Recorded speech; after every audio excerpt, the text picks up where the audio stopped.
ಸುತ್ತಮುತ್ತಲಿನ ಗ್ರಾಮಗಳು ಸೇರಿದಂತೆ ದೂರ ದೂರುಗಳಿಂದ ಸಾವಿರಾರು ಮಂದಿ ಭಕ್ತರು ರಥೋತ್ಸವದಲ್ಲಿ ಭಾಗಿಯಾಗಿದ್ರು.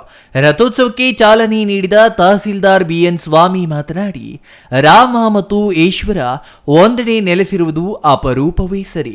ದೇಶದ ದಕ್ಷಿಣದ ತುದಿಯಲ್ಲಿ ರಾವಣನೊಂದಿಗೆ ಯುದ್ಧಕ್ಕೆ ತೆರಳುವ ಮುಂಚೆ ರಾಮನು ಶಿವನನ್ನ ಪೂಜಿಸಿದ ಕ್ಷೇತ್ರ ರಾಮೇಶ್ವರವಾಗಿದ್ದರೆ, ತಾಲೂಕಿನಲ್ಲಿ ಶ್ರೀರಾಮ ವನವಾಸದ ಕಾಲದಲ್ಲಿ ಪೂಜಿಸಲೆಂದು ಸ್ಥಾಪಿಸಿದ್ದ ಇಷ್ಟಲಿಂಗವಿರುವ ಕ್ಷೇತ್ರ ರಾಮಲಿಂಗೇಶ್ವರವೆಂದೇ ಪ್ರಸಿದ್ಧವಾಗಿದೆ.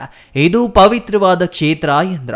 ರಾಮಾಯಣದ ಹಿನ್ನೆಲೆ ಚೋಳರ ಕಾಲದ ಕೆತ್ತನೆಗಳುಳ್ಳ ದೇವಾಲಯ, ನೂರಾರು ವರ್ಷಗಳ ಇತಿಹಾಸ ಸಾರುವ ಶಿಲ್ಪಗಳು, ಸಾವಿರಾರು ವರ್ಷದಿಂದ ಕದಲದೇ ಇರುವ ಬೆಟ್ಟ, ಬಂಡೆ, ಕಲ್ಲುಗಳು, ಸ್ಥಳೀಯರಿಂದ ನಿರ್ಮಾಣಗೊಂಡಿರುವ ಮೆಟ್ಟಿಲು ಮತ್ತು ಕಮಾನು ಎಲ್ಲವೂ ಬೆಟ್ಟದ ಕೆಳಗಿನಿಂದ ನೋಡಿದಾಗ ಸುಂದರವಾಗಿ ಕಂಡುಬರುತ್ತದೆ. ಒಂದು ವಾರದ ಕಾಲ ಪ್ರತಿದಿನವೂ ವಿಶೇಷ ಪೂಜೆಗಳನ್ನು ಆಯೋಜಿಸಲಾಗಿದ್ದು, ದೂರ ದೂರುಗಳಿಂದ ಭಕ್ತರು ಆಗಮಿಸುತ್ತಾರೆ.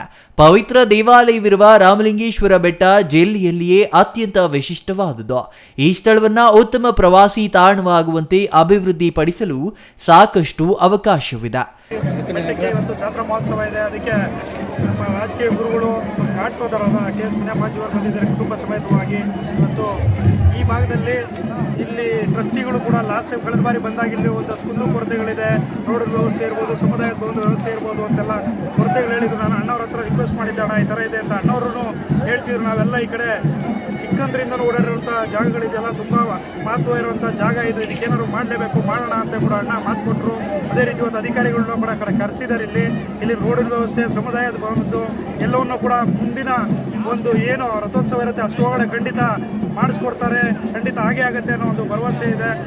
ಇನ್ನು ಈ ಸಂದರ್ಭದಲ್ಲಿ ಸಚಿವ ಕೆಎಚ್ ಮುನಿಯಪ್ಪ, ಶಾಸಕ ಬಿಎನ್ ರವಿಕುಮಾರ್, ರಾಜೀವ್ ಗೌಡ, ಆಂಜಿನಪ್ಪ ಪುಟ್ಟು, ಡಿಬಿ ವೆಂಕಟೇಶ್, ಡಿವಿ ನಾರಾಯಣಸ್ವಾಮಿ ಇನ್ನೂ ಹಲವರು ಹಾಜರಿದ್ದರು.